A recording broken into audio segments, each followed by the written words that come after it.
Voilà maintenant un reportage qui va faire plaisir à tous ceux que le monde virtuel angoisse. On va faire un retour en arrière alors. Les jeunes générations ont tendance à se détourner des applications de rencontres et préfèrent tenter leur chance dans de vraies soirées. Ils vont retourner au bal de fin d'année. Un retour en arrière qui a poussé le secteur à se réinventer, comme nous le montrent Kezia Cretin et Ariel Camus.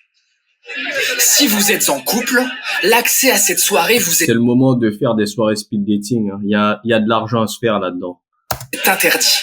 Alors forcément, entre célibataires, tout est plus simple. On vient ici pour rencontrer l'amour dans la vraie vie. J'ai rencontré des personnes ici que dans la vie digitale, j'aurais pas rencontré, j'aurais même pas fait l'effort d'aller leur parler, quoi.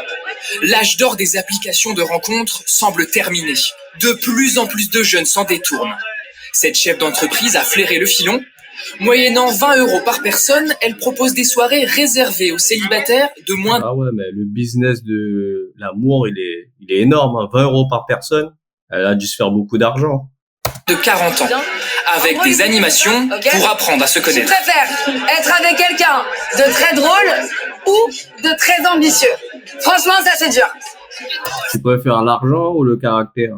Dis plutôt ça, c'est plus simple. Ça c'est dur. Pour Maxime, 27 ans, c'est une première. On a tous essayé à mon âge les applis de rencontre, on voit que ça ne fonctionne pas forcément très bien, donc on s'est dit allez, pourquoi pas tester une nouvelle expérience. En 3 ans, le leader du marché, Tinder, a perdu 20 millions d'abonnés dans le monde.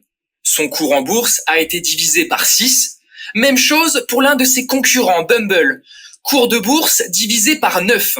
Comment expliquer ce désamour ? À l'origine, Marine avait été séduite par l'aspect pratique des applications de rencontres. Aujourd'hui, elle se dit lassée et déçue. Là, j'ai Hinge et Raya que je n'utilise plus. Elle a toutes les applications.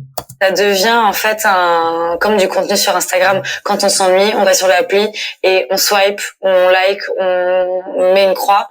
Et finalement, en fait, c'est de la consommation de contenu. Et je pense que derrière, il y a plus de vraie recherche. Ce sentiment a un nom. La dating fatigue. Comprenez ? Fatigue des rendez-vous amoureux. Là, ils ont même inventé un concept pour la chose alors. Selon cette spécialiste, à cause de l'abondance des profils présents sur les applications, les interactions perdent de leur valeur. Peut-être que ce profil est sympa, mais sans doute que je peux en avoir 2, 3, 4, 5, 6. Ah ben oui, trop de choix, tu le choix. Mieux, on a tellement tendance à être dans une logique de supermarché qu'au bout d'un moment, on lâche l'affaire. Le retour à la réalité attire. Pour les agences matrimoniales, c'est une renaissance. En 5 ans, plus d'une trentaine ont ouvert en France. Mais les applications n'ont pas dit leur dernier mot. Ces 2 entrepreneurs néerlandais viennent de lancer la leur, avec un concept totalement différent. Ici, quand un profil vous plaît, impossible de discuter. La seule option, se fixer un rendez-vous réel dans un bar ou un restaurant partenaire de l'application. Si vous décidez de vous rencontrer, il y a juste à renseigner vos disponibilités. Par exemple, jeudi soir, 20h30. Ensuite, c'est nous qui organisons le premier rendez-vous. Pour éviter les annulations de dernière minute, il faut payer 9 € par personne à chaque rendez-vous. Des applications contraintes de se réinventer pour survivre, les géants du secteur ont promis de changer leurs algorithmes pour favoriser les rencontres dans la vie réelle.